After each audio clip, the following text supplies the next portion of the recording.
Madam आपण को news room को स्वागत करुछि जेभली भाबे दिनकु दिन शिशु चोरी मामला राज्य रे वृद्धि पाउछि जदि कहबा वर्तमान समय रे भीमसार रु पुणी एक चित्र सामना को आसीछि जे रविवार दिन जने दंपतिकर गोटे शिशु पुत्र जन्म नेथिले एवं तांकू जने महिला चोरी करि नेथिले एवं तारो सीसीटीवी फुटेज जदि कहबा द्वितीय सीसीटीवी फुटेज मिलिछि या परे जने वर्तमान समय रे फेरार मध्ये अछंती जार पता मिलिनी पुलिस को ए नहीं कौन कहिबे काहे कि राज्य रे दिनकु दिन ए घटना वृद्धि पाउछि बा बढ़िबा को लागुछि। देखंतु आपनकर शिशु चोरी घटना किछु गोटे नुआ कथा नु आगुर भी बहुत हेइछि एबे भी एटा गोटे घटना आसीछि तो भविष्य रे जदि आमे सतर्क न हबा ये आहुरी भी बढ़िबो। शिशु चोरी घटनार आपनकर बहुत गुडे कारण अछि ता भीतर मु दि चारटे आपन को जणाउछि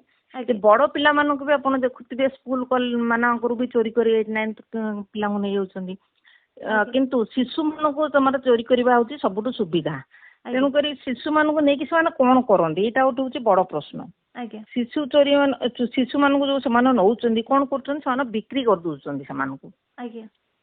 तीन दिन शिशु को चोरी करा जायछि 3 दिन शिशु को से बिक्री करि परिबे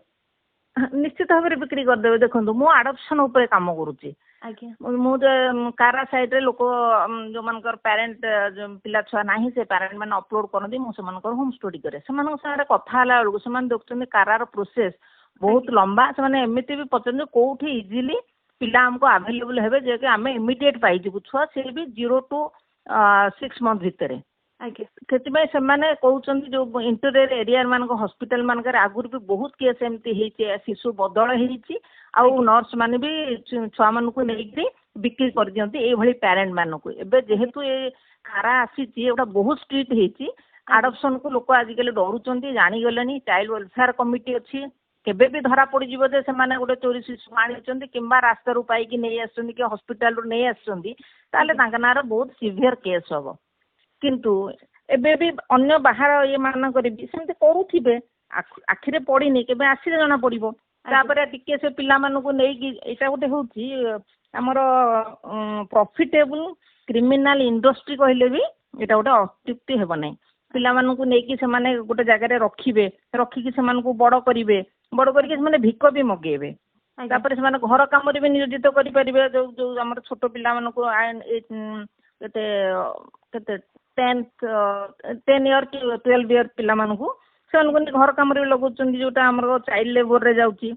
आ गोटे सबुठु बड़ जिनस होची शिशु मानकर ऑर्गन भी बिक्री कर दोचंदी ए सब गोटे बड़ रैकेट एटा किछि गोटे छोटो जिनस न तबरे पिला मानु को बळी दबा पय भी आपण केथर देखि आपण कहउचंती एहा पछरे गोटे बड़ रैकेट काम करूची निश्चित भाव जड़े इंडिविजुआल केवल ए कामटी केबे करि परिबनी से माने मिसिगिरी गोटे ट्रैप करके काम गुड़ा सब करती ए कारण जो एक्चुअली ए केस रे से स्त्री लोक जे धरा है से ही कहि परिबो जे सेटा कोन पे से नैथिला लोक मन प्रतिशोध परायण हेकि भी छुआ मान को नहीं जाती नहीं कि मारी दियंती तो आर कौन कारण सी निजे ही सेटा को से कहि परिबो। आज्ञा मैडम आपण कहले यार कारण से निजे ही कहि परिबे किंतु एई जो दिनकु दिन एभली घटना वृद्धि पाउची एहा प्रथम घटना नुहे तेबे एहा को किपरि भाबे रोका जाय परिबो एने कोन गोटे पदक्षेप निया जिबा दरकार हमरो आईन व्यवस्था एने केमिति हेबा दरकार। देखो आईन तो बहुत अच्छी किंतु आईन केते दूर काम करूची सेटा देखबार जिंस हमर देखंतु आपण भिनसारे से जो पिलाटी को नेई गले प्रथम तो बापा माँ सतर्क हवा दरकार जेहेतु गोटे नवजात शिशु सीए माँ तो निश्चित भाव में बेड रे तार गोटे अलग कंडीशन रे थिबो ताकर जो फैमिली अच्छी से निहाती भाव में सेटा गोटे पार्ट रे से छुआ को जगिबा दरकार जदि हमर एटा होउची आ हम याको शिशु चोरी के अटकेबा को चाहिबा ताहले एटा होची परिवार रो कर्तव्य। सेकेंड जिंस होउची हॉस्पिटल रो कर्तव्य जो माने कर्मचारी अछंती से माने भी एटा को टिके देखिबा दरकार ता छडा हमर तो सीसीटीवी रो व्यवस्था अछि सीसीटीवी जदि प्रॉपर काम करूची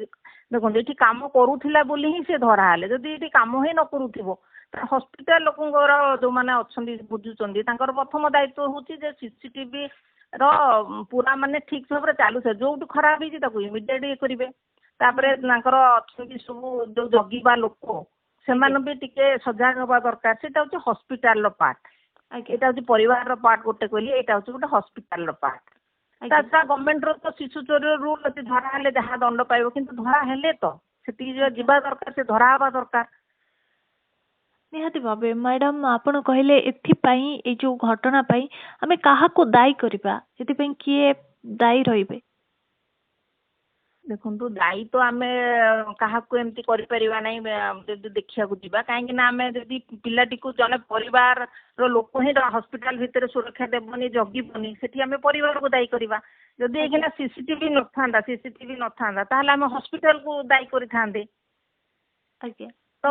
ବିଭିନ୍ନ ଫେଜରେ ବିଭିନ୍ନ ଲୋକଙ୍କୁ ଆମେ ତା ଦାୟୀ କରିବା, କିନ୍ତୁ ଦାୟୀ କରିକିରି